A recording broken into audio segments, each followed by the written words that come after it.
Hi, this is Abdul Karim from Khaleej Times, and you normally don't see me presenting videos like this, but I'm gonna do it because today I've got a very special guest in the form of Khalid Al Ameri. You did a good job. I like it. Well, you like it? Well, the style, the hands, everything. Yeah, awesome. I've got some incredible questions for you. I didn't even plan it myself. They're all going to be improvising. Yep. And you ready to answer them? Yeah, I'm excited. I always love to do interviews where I haven't seen the questions yet. Yeah. I don't know what I'm getting into, but I'm really excited to sit with you, really excited to talk about everything.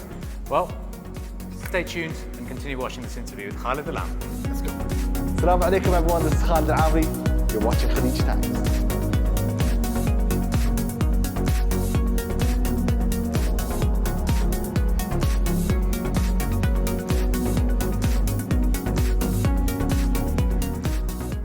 Khalid, good to see you here. It's good to be here. Thank you for having me. Well, the purpose of this interview is to get to know Khalid behind the scenes. Yes. Who is Khalid Al Ameri? He is a father, a husband, an Emirati, a video maker, a simple man. I like to wake up in the morning, have my coffee, write my scripts, film my videos, see my family smiling, help people, and go to sleep. I don't do much other than that, yani. I like to travel when, obviously not now, but when the chances come, I like to travel and tell stories. I am fascinated by storytelling. I'm fascinated by the ability of storytelling to build bridges. I'm fascinated by other people, other cultures, other religions, other ways of life. And that fascination drives my work every single day. So that's Khalid and basically a nut. Well, I want to talk about this bridging cultures bit. Born to an Emirati father, Yes. born to a Scottish mother. Yes. Most people do tend to feel a bit of an identity crisis. Am I Western? Am I Emirati? Where did Khalid find the middle ground? Wow, that's a great question, and one that I get asked, but I never really know how to answer when I'm asked it. You know, I had an amazing childhood. My parents were incredible. They showed me so much love, and the way they sort of acted around the house and the way they treated each other really taught me a lot about, you know, the way that we should treat people and respect other people. But in terms of identity, you know, I felt like I was always a citizen of the world. I felt I was always a representation throughout my childhood. If you want to take a weighted average, I was always sort of a balance between the two. And I still feel that way today. I'm a proud Emirati. I love my country, I love our leadership, I love everyone who lives here, residents and citizens alike. And I consider myself a global citizen, and I consider having two nationalities and two different people come together to create me and my brothers as a representation of all that stuff. It's incredible, but I'd like to also touch upon the aspect that you brought your wife into this answer as well. Yeah. Behind every man's success is a woman, strong woman. And your content also touches quite a lot, subtly, on the notion of love and marriage. Talk to us about the content creation and how she plays a role in your writing of the script, and how important it is for any aspiring couples to have that bond. So Sanama plays an incredibly big role in all the script writing that we do as a couple. If you see a lot of our videos, like how we say hi, you know, like we had a video about just how we greet each other when we come home. And it's about normalizing who we are as a culture and as a society. We have our cultures, we have our tradition, but at the heart of it, in the home, we're all the same.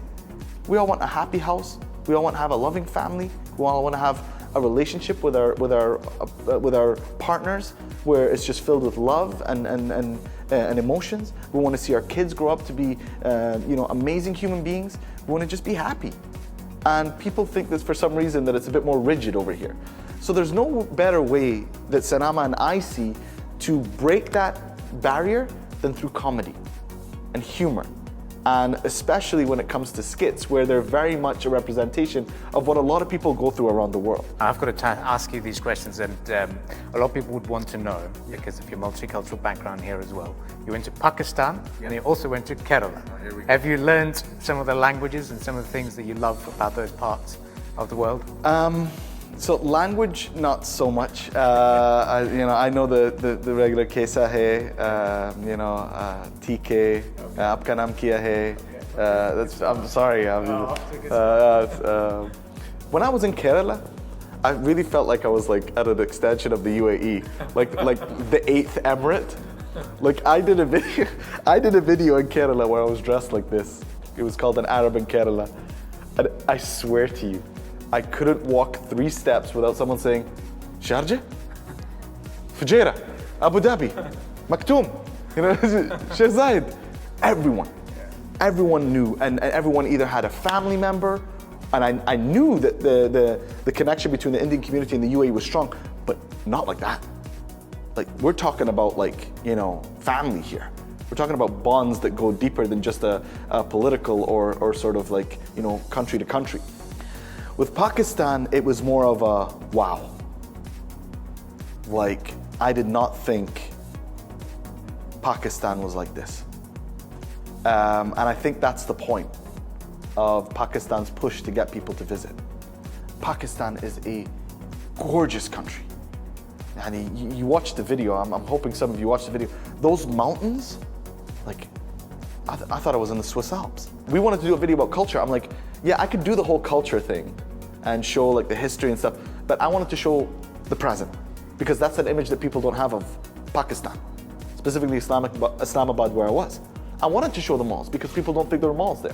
I wanted to show the beautiful cafes. I want to show the incredible people that were there. Sarama and I and my whole team, we have this rule where we visit, we understand, we share the story, and then we tell you how it is. So if I didn't visit Pakistan, you asked me how Pakistan was, I wouldn't tell you because I don't know. I wouldn't tell you based on what, because it's easy for me to tell you based on what media are telling me.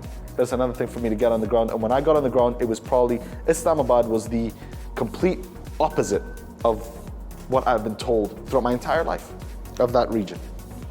I'd like to get a last concluding remarks. You've just flown to Lebanon as well. You've been given access that the local media doesn't get to an extent. You've got the access of going to those places and reporting for the country. You've essentially become a media on its own. Are you happy with what you've achieved? Is that what you define as your happiness and your benchmark? Or is there something else that you want to achieve more than this? I'm happy, alhamdulillah. If this was it for me, if this is my peak, my cap, then I would be happy. Yeah, I have to be. I'm proud of what we've achieved. I'm proud of what we've done. But I'm a man who has big aspirations. I want to do great things for this country and for this world. So I want to be big. I want to be bigger in terms of our platform. I want to be bigger in terms of the production that we can create. So for me, yeah, I want to do longer documentaries. I want to do bigger platforms. I want to do bigger shows. That hunger to do more is never going to stop because I'm driven by a purpose to bring the world closer together and to help people. So the bigger my platform is to be able to share those stories, the more people that see them, the more difference and the more impact that we can have. So for me, I think for me, the biggest, compliment that I could get is that opportunity to represent my country, to have their trust and to have the trust of local entities, to have the trust of the local people, the residents and the citizens. That's huge for me. So that's why I say I want to grow, I want to do better, I want to do bigger things, so to increase the impact that we can have, inshallah. Definitely was a pleasure for us, and ashkark. Hadreen. We look forward to be welcoming you again, and we'll do a bit of an elbow tap now that we can't do it. There we go.